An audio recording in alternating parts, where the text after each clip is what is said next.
عن عدي بن حاتم رضي الله عنه يقول: كنت عند رسول الله صلى الله عليه وسلم فجاءه رجلان أحدهما يشكو العيلة والآخر يشكو قطع السبيل، فقال رسول الله صلى الله عليه وسلم: أما قطع السبيل فإنه لا يأتي عليك إلا قليل حتى تخرج العير إلى مكة بغير خفير، وأما العيلة فإن الساعة لا تقوم حتى يطوف أحدكم بصدقته لا يجد من يقبلها منه، ثم ليقفن أحدكم بين يدي الله ليس بينه وبينه حجاب ولا ترجمان يترجم له، ثم ليقولن له: ألم أوتك مالا؟ فليقولن بلى، ثم ليقولن: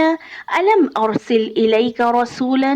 فليقولن بلى، فينظر عن يمينه فلا يرى إلى النار، ثم ينظر عن شماله فلا يرى إلا النار، فليتقين أحدكم النار ولو بشق تمرة، فإن لم يجد فبكلمة طيبة۔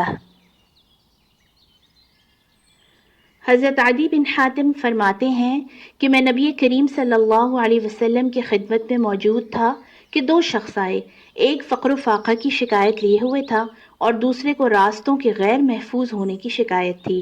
اس پر رسول اللہ صلی اللہ علیہ وسلم نے فرمایا کہ جہاں تک راستوں کے غیر محفوظ ہونے کا تعلق ہے تو بہت جلد ایسا زمانہ آنے والا ہے کہ جب ایک قافلہ مکہ سے کسی محافظ کے بغیر نکلے گا اور اسے راستے میں کوئی خطرہ نہ ہوگا، یعنی مسلمانوں کی حکومت دور دراز علاقوں تک قائم ہو جائے گی، اور رہا فقر و فاقہ تو قیامت اس وقت تک قائم نہیں ہوگی کہ جب تک مال و دولت کی کثرت کی وجہ سے یہ حال نہ ہو جائے کہ ایک شخص اپنا صدقہ لے کر تلاش کرنے کے لیے نکلے گا کہ وہ کسے یہ صدقہ جو ہے وہ دے، لیکن کوئی اسے لینے والا نہیں ملے گا۔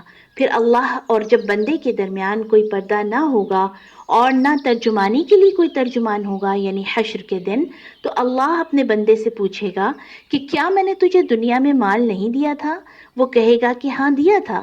پھر اللہ پوچھے گا کہ کیا میں نے تیرے پاس پیغمبر نہیں بھیجا تھا؟ وہ کہے گا کہ ہاں بھیجا تھا۔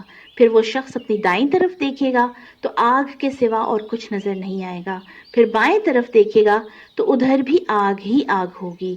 بس نبی صلی اللہ علیہ وسلم نے یہ تلقین کی کہ تمہیں جہنم سے اپنے آپ کو بچانا ہے، خواہ ایک کھجور کے ٹکڑے کو ہی صدقہ کر کے جہنم سے اپنا آپ بچا سکو، اور اگر یہ بھی میسر نہ آ سکے، یعنی اگر کھجور کا ٹکڑا بھی صدقہ کے لیے میسر نہ ہو، تو اچھی بات، پازیٹیو بات، خیر کی بات، نیکی کی بات اپنے منہ سے نکالو، وہ بھی صدقہ ہے۔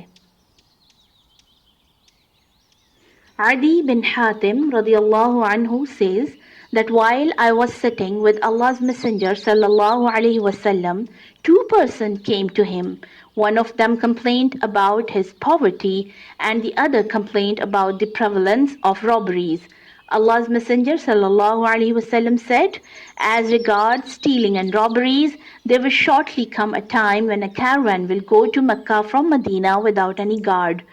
And regarding poverty, the hour, day of judgment, will not established till one of you wanders about with his object of charity and will not find anybody to accept it. And no doubt each one of you will stand in front of Allah, and there will be neither a curtain nor an interpreter between him and Allah.